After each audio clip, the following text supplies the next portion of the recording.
welcome back here with Goldberg. Today we're going to be talking about classical liberalism, which is probably one of the most misunderstood and misrepresented ideologies on the internet.com, and thus we have to do some analysis.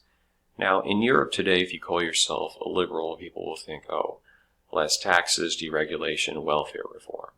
But in the United States, it's just been a total mess, and so we have to pursue the cause of clarification. Now, I think I brought up before that if in the early 2000s you were from a Bush-supporting Republican family, but you wanted to hang out with the edgy leftist kids, you might say that you were a classical liberal, and they're going to go, oh, you're a liberal too, so we can smoke pot together. Or maybe there was some cute goth chick you wanted to slide into her AOL Instant Messenger account or Juno. You had to do some display of commitment to the cause. So you'd get together in the mall with your signs against WMDs and sing that really popular song. Seek out to the president, Dulcilax, and criticize your constipation. And it was a moment of glory for many people. But ever since that point, classical liberalism has been basically a shield for people who want to hold unpopular or controversial positions, but seem to be a moderate or above the fray. So here we have a popular neocon saying she's a classical liberal because she doesn't like Trump. Yeah, that's right. And then alt-righters would endorse classical liberalism as a way of sort of soft-pilling people on racial questions, which, of course, Hufflepuff called out a couple years ago. And he's a very well-known alt-right, extreme Nazi racist, as we all know. He's not in favor of mass immigration and globalism at all. I think the American, or the young American, swing towards classical liberalism can be tied to two important figures. On the one you have, oh my God, do you even lock your door? Now, he's never impressed me intellectually at all, but he has a big following, so apparently many people think I'm wrong. And then, more importantly, you have, why, you pathetic weasels!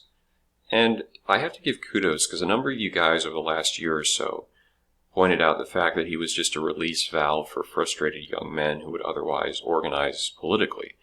And lo and behold, that's pretty much been confirmed with his new book, that Dr. Lobster is controlled opposition.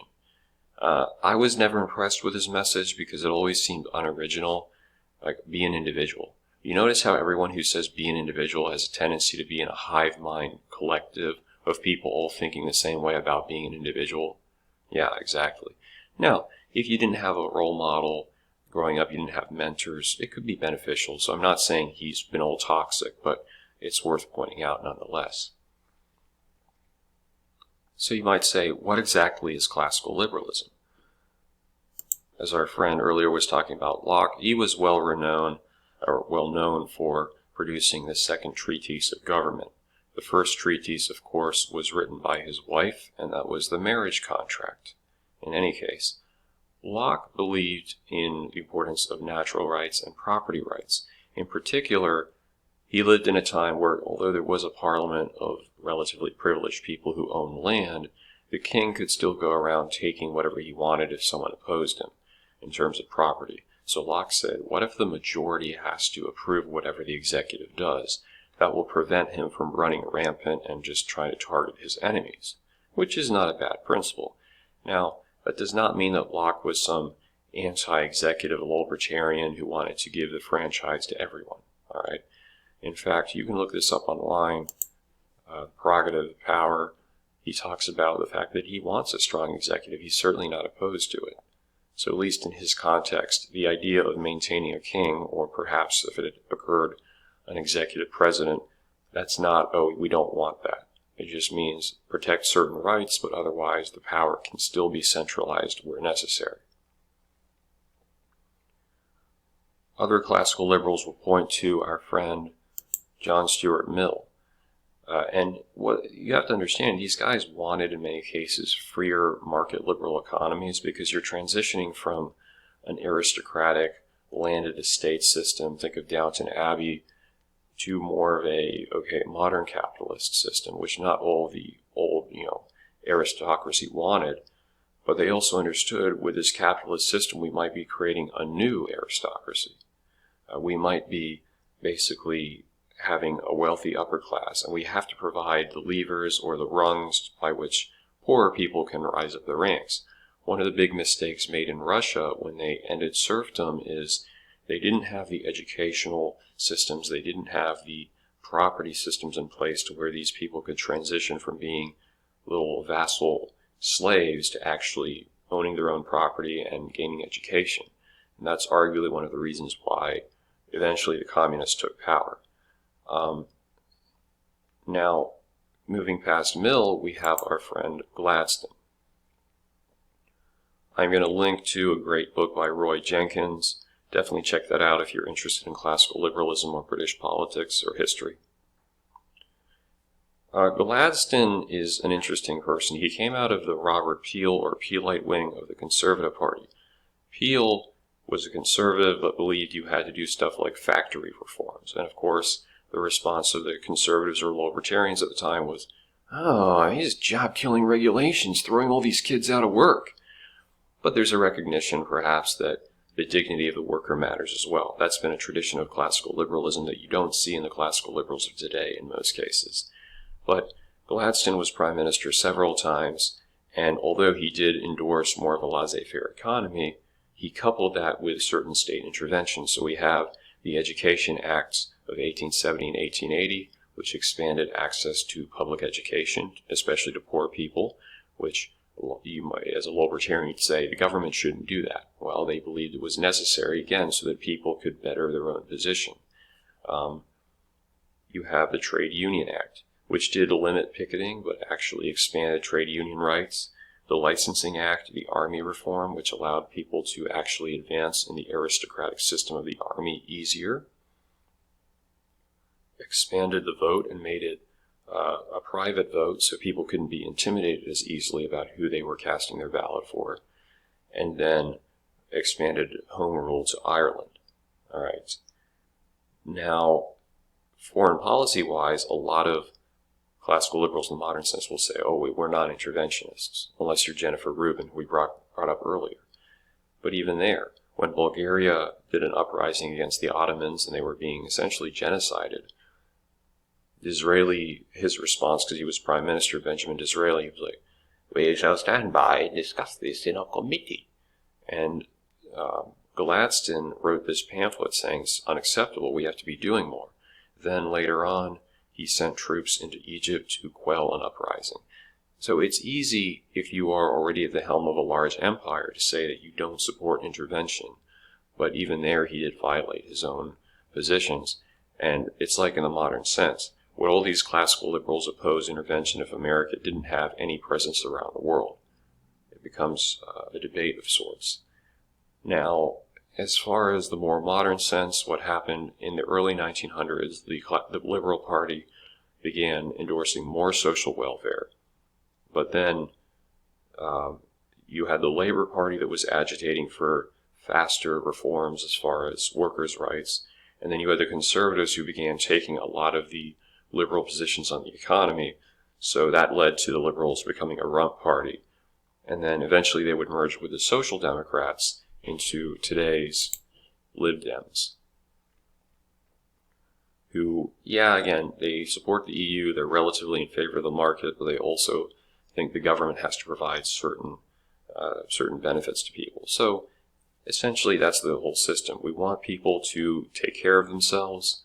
We don't want them on welfare, but we also understand that poverty or culture that you come from can be an inhibition, so we're going to intervene in those sectors. Now, the reason why we talk about this, the reason it's so important, is that in the 1970s and 80s, conservative parties decided to pretty much wholesale adopt classical liberal ideas as far as the economy goes, deregulation, laissez-faire, lower taxes, but they left the social democratic aspects behind.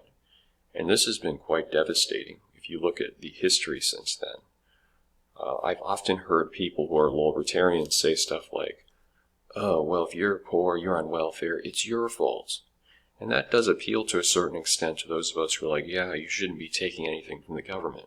But realistically speaking, you have rich people who have turned the class warfare thing around to where they can protect their own interests.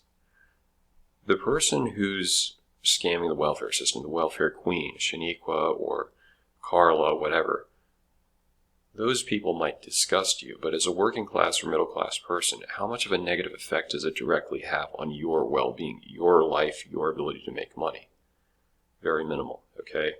The corporations that are taking a bunch of government handouts and then at the same time, like a Mitt Romney swooping in, raiding your profitable pension fund to pay for something else in the company like executive bonuses or gutting healthcare benefits, cutting pay, trying to renegotiate contracts, outsourcing jobs, that matters a lot more for your, the stability of your family life, for your ability to live in a prosperous manner. That's a lot more relevant, but a lot of those people vote thinking that, oh, I've got to go after the welfare leech. This is where Owen Jones talks about in his book Shavs, which I'll put a link to. Conservatives will give you just enough to get you to vote for them and nothing more. And that's exactly what we see from the Republican Party in the United States over recent years. Now, the relevance of that is that you go back to this argument about how it's your fault.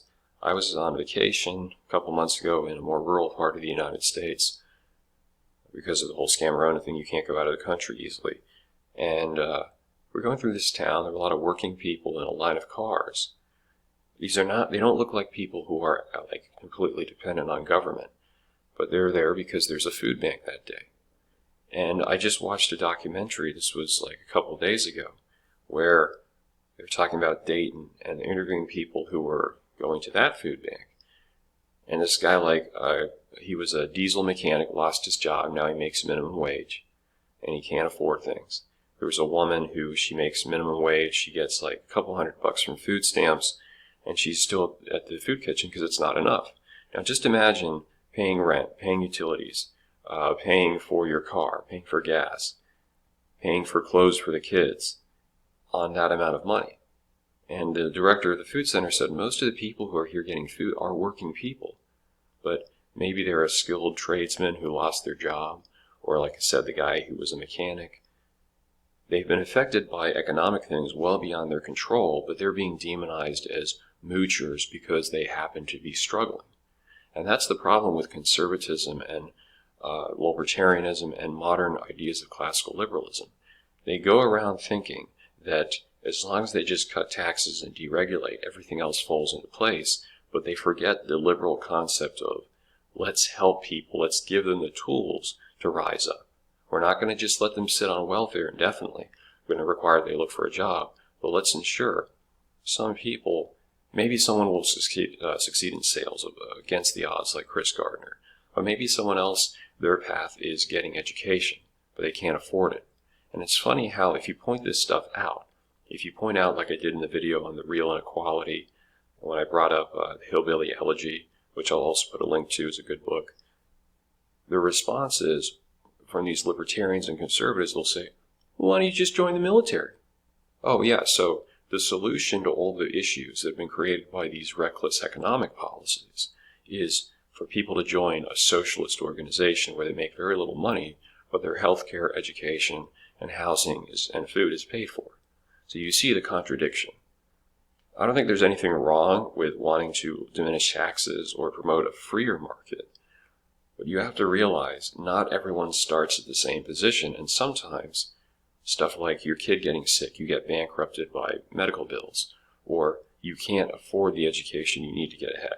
Sometimes these things, there needs to be a little bit more than just, well, you find your own way, we don't care. Just go clean your room. So that's our talk on classical liberalism. If you have any other topics you want to see brought up, just drop them below.